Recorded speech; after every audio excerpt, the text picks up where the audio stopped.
اعمال کا دار و مدار نیت پر ہے، اسی طرح سے اعمال کا دار و مدار ان کے خاتمے کے ساتھ بھی ہے. تو اگر ایک انسان اس طرح زندگی نہیں گزارے گا تو اس طرح کی یعنی اس کا اختتام ایسا کیسے ہو سکتا ہے؟ تو میں سمجھتا ہوں کہ جو چیز ایک طرح ہمارے اس گفتگو کے اندر اکثر رہ جاتی ہے وہ یہ ہے کہ وہ کون سی کوالٹیز ہیں، وہ کون سی عادتیں ہیں جو ہمارے اندر ہونی چاہیے تاکہ ہم ان رول ماڈلز کو فالو کر سکیں جن کے بارے میں ہم اتنی بات کرتے ہیں.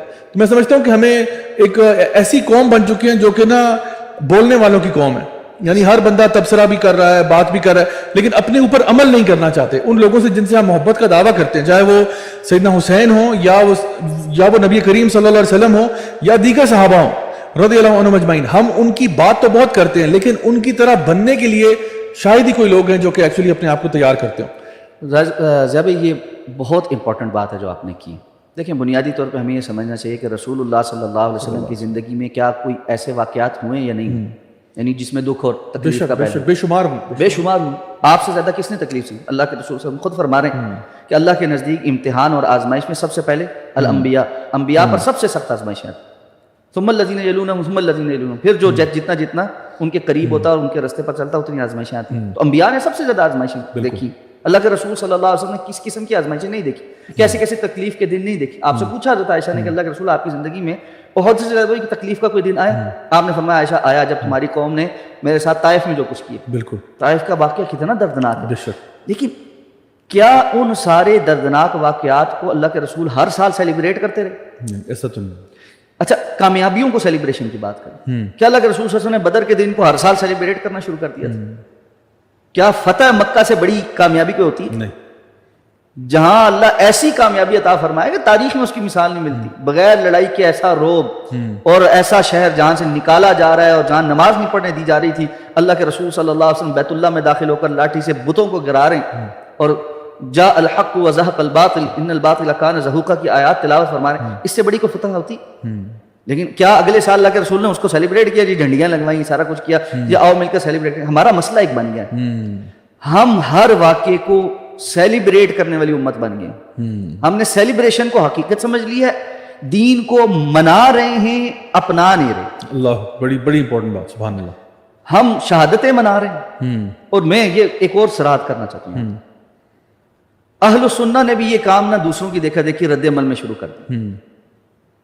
10 محرم کو حضرت حسین کی شہادت میں مناتے تھے، ادھر 1 محرم کو حضرت عمر کی شہادت منائی جا رہی ہے. بالکل. کب اللہ کے رسول صلی اللہ علیہ وسلم نے ایسا کچھ کیا؟ یہ بھی بدعت، یہ بھی خرافات کہ رد عمل کا شکار ہو کر آپ ایک ایسے کام شروع کر دیں جو دین کا حصہ ہی نہیں. تو میری ایک بڑی دست بستہ گزارش ہے اور میں ہمیشہ یہ بات ریپیٹ کرتا ہوں، اور خاص طور پہ آج بڑے ینگسٹرز بیٹھے ہوئے ہیں، میری آپ سے یہ بڑی گزارش ہے، دردمندانہ گزارش ہے، جو جہاں تک یہ آواز پہنچ رہی ہے نا، اس بات کو سن کر میری گزارش یہ ہوگی کہ سب لوگ آگے دوسروں تک پہنچانا شروع کریں.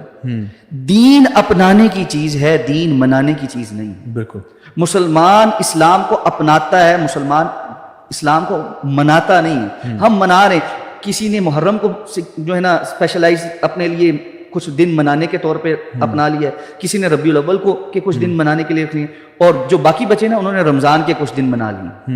بالکل ایسا ہی ہوتا ہے، رمضان کا آخری عشرے میں کچھ 27 منا کے ہم چھٹی کر لیتے ہیں. بالکل. نمازیں بھی ہم بس رمضان میں پڑھیں گے، روزے بھی ہم رمضان میں رکھیں گے، برے کاموں سے بھی ہم رمضان میں رکیں گے، اور 27ویں کے بعد آپ نے جیسا کہا کہ مسجدیں بے روز، اور چاند رات کو تو ہم آزاد ہو جاتے ہیں. بالکل. قید ہم تھے، جیسے ہم تھے، شیطان نہیں تھا، ہم قید تھے. تو یہ جو کام ہے نا، اس سے ہمیں باہر نکلنا پڑے. بڑی امپورٹنٹ. ہمیں دین کی اساس اور بنیاد جو اللہ کے رسول صلی اللہ علیہ وسلم سکھائی تھی اس پر آنا پڑے گا، اور جس کو قرآن بار بار کہتا ہے کیا، الا الذین آمنوا وعملوا الصالحات، جو ایمان لائے جنہوں نے عمل صالح کی. پریکٹیکلی آپ کو جب تک تبدیل نہیں ہوتے، یہ کوئی طریقہ کار نہیں ہے کہ آپ 10 دن رو لیں، پیٹ لیں، ماتم کر لیں، مختلف مجلسوں میں بیٹھ کر ان کا تذکرہ کر لیں، قطع نظر اس بات کی کہ اس کی شرعی حیثیت کیا ہے. اب تو باقاعدہ میں پھر وہی کہہ رہا ہوں، سنجیدہ فکر سے سیاہ علماء بھی واضح طور پہ بتا رہے ہیں کہ بھائی اس پیٹنے کی کوئی جو ہے نا کوئی حیثیت نہیں، شرعی حیثیت کوئی نہیں. ٹھیک ہے. اور مستند شیعہ کتابوں کے اندر واضح طور پر لکھا ہوا ہے کہ جس نے اپنے گال پیٹے اور اپنے جو ہے نا یہ رانوں پر ایسے غم میں ہاتھ مارا، اس نے اللہ کے رسول صلی اللہ علیہ وسلم کی نافرمانی کی. اور رسول اللہ صلی اللہ علیہ وسلم کی واضح احادیث تو بالکل واضح ہیں. من لطم الخدود وشق الجیوب جس نے اپنے گال پیٹے اور گریبان کو چاک کیا فلیس منا، اس کا ہم سے کوئی تعلق نہیں. غم منانے کا بھی اسلام نے ایک طریقہ کار دیا ہے. ایسا ہرگز نہیں ہے کہ اسلام ایسا کوئی دین ہے جو صرف عبادات کا مجموعہ ہے. خوشی اور غم منانے کے طریقے اسلام نے غم منانے کے طریقے بھی اسلام نے دیے. رسول اللہ صلی اللہ علیہ وسلم نے کیا کہا تھا؟ آپ کے بیٹے آپ کی گود میں سانس اکھڑ رہا ہے، نکل رہے ہیں، آپ کی آنکھوں سے آنسو جاری ہو رہے ہیں. صحابہ کرام پوچھتے ہیں اللہ کے رسول آپ بھی رو رہے ہیں؟ آپ نے کیا فرمایا؟ العین تدمع والقلب یحزن.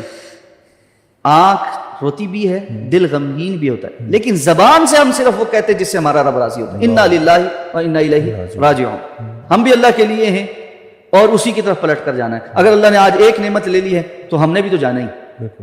اصل یہ ہے اگر کہیں پر. اور پھر ایک سوال میرا، پھر اسلام نے فلسفہ شہادت جو پیش کیا ہے، حق کے لیے، اللہ کی رضا کے لیے، دین کے غلبے کے لیے جان قربان کر دیں. صحابہ کرام نے تھوڑی قربانیاں پیش کی. آپ ان قربانیوں کو دیکھ کر اگر دن سیلیبریٹ کرنے لگیں گے تو پھر کچھ نہیں کر سکتے. سال پورا چھٹی کریں، سال پورا چھٹی کریں، دن اور رات بیٹھ کر نوحہ منائیں اور یہ کہیں گے جی بس اب فلانے کا غم ہے، اب فلاں کا غم ہے، فلاں کا غم ہے، فلاں کا غم. دیکھو یہ اسلام نہیں ہے. اسلام پریکٹیکل ہے اور وہ یہ کہتا ہے کہ ان ساری چیزوں کو سمجھ کر ان کی دکھ اور تکلیف کو مانتے جانتے اس احساس کے ساتھ باوجود آگے بڑھے. اور اصل میں ان لوگوں کو، ان شخصیات کو اپنا رول ماڈل بنانا ہر اعتبار سے، یعنی ہر انسان کے میں ان کی طرح بننا چاہتا ہوں. کیونکہ جس طرح بھی آپ نے ذکر کیا کہ ہم لوگ اسلام منا رہے ہیں، اسی طرح آپ دیکھیں کہ ویسٹ میں بھی وہ بہت سی چیزیں منا رہے ہیں. وہ فادرز ڈے مناتے ہیں لیکن ابا جان کو شاید وہ گھاس نہ ڈالتے ہیں سارا سال. مدرس ڈے بھی مناتے ہیں لیکن اماں جان کو سارا سال گھاس نہیں ڈالتے.